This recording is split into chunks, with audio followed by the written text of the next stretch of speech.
اللہ کے لیے خرچ کیا کرو۔ قرآن میں اللہ نے بار بار جگہ جگہ یہ ارشاد فرمایا کہ تم اس میں سے خرچ کیا کرو جو ہم نے تمہیں عطا کیا ہے۔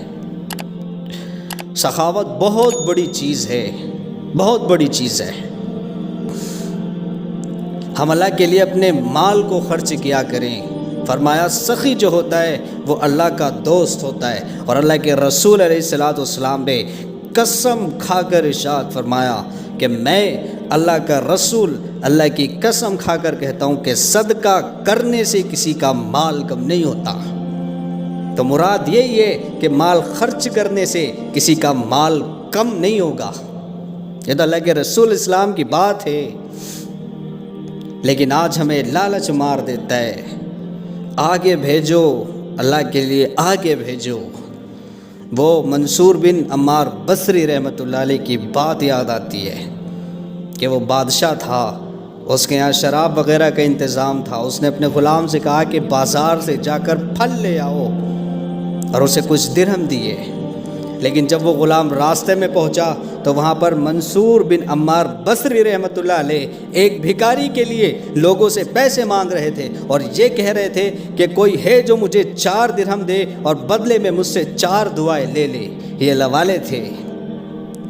اب جب اس غلام نے یہ بات سنی تو کہا کہ میں آپ کو 4 درہم دیتا ہوں، لیکن بدلے میں آپ سے 4 دعا چاہتا ہوں۔ آپ نے فرمایا ٹھیک ہے۔ اس نے وہ 4 درہم دے دیے۔ پھر آپ نے فرمایا بتا کیا دعا چاہتا ہے؟ تو اس نے کہا کہ پہلی چیز تو یہ ہے کہ مجھے ان درہم کا بدلہ مل جائے جو میں نے آپ کو دیے ہیں۔ فرمایا ٹھیک ہے، میں اللہ سے اس کی دعا کرتا ہوں کہ تجھے ان درہم کا بدلہ مل جائے جو تو نے مجھے دیے ہیں۔ دوسری دعا کیا چاہتا ہے؟ اس نے کہا دوسری دعا چاہتا ہوں کہ میرا مالک مجھے آزاد کر دے کیونکہ میں غلام ہوں۔ آپ نے فرمایا ٹھیک ہے، اس کی دعا بھی کی کہ اللہ تعالیٰ تجھے آزادی دے۔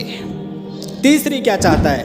فرمایا کہ میرا آقا ہے وہ شراب پیتا ہے، میرا دل چاہتا ہے کہ وہ اس غلاظت سے، اس شراب پینے سے، اپنے عیبوں سے باز آ جائے اور اللہ جل شانہ کی بارگاہ میں توبہ کر لے۔ منصور بن عمار بصری رحمۃ اللہ نے فرمایا چل میں نے اس کی دعا بھی کی کہ اللہ تیرے آقا کو توبہ کی توفیق عطا فرمائے۔ اور فرمایا چوتھی دعا کیا چاہتا ہے؟ تو اس نے کہا کہ میں اللہ سے یہ چاہتا ہوں کہ آپ یہ دعا کریں کہ اللہ میری، آپ کی، آپ کے ان لوگوں کی اور میرے آقا کی سب کی مغفرت فرما دے۔ حضرت منصور بن عمار بصری رحمۃ اللہ نے فرمایا چل میں نے اللہ سے اس کی دعا بھی کی کہ اللہ تجھے اور مجھے اور اس مجمع کو اور تیرے آقا کی اللہ مغفرت فرما دے۔ اب وہ غلام اپنے بادشاہ کے پاس گیا اور یہ خیال کرتا جا رہا تھا کہ میں نے درہم تو وہاں دے دیے، وہ سامان لے کر نہیں گیا جس کے لیے آقا نے مجھ سے کہا تھا۔ زیادہ زیادہ مجھے مار لے گا، غصہ کر لے گا، ڈانٹ لے گا۔ لیکن جب وہ وہاں پہنچا تو اللہ نے اس کے آقا کے دل میں ایک رعب ڈال دیا۔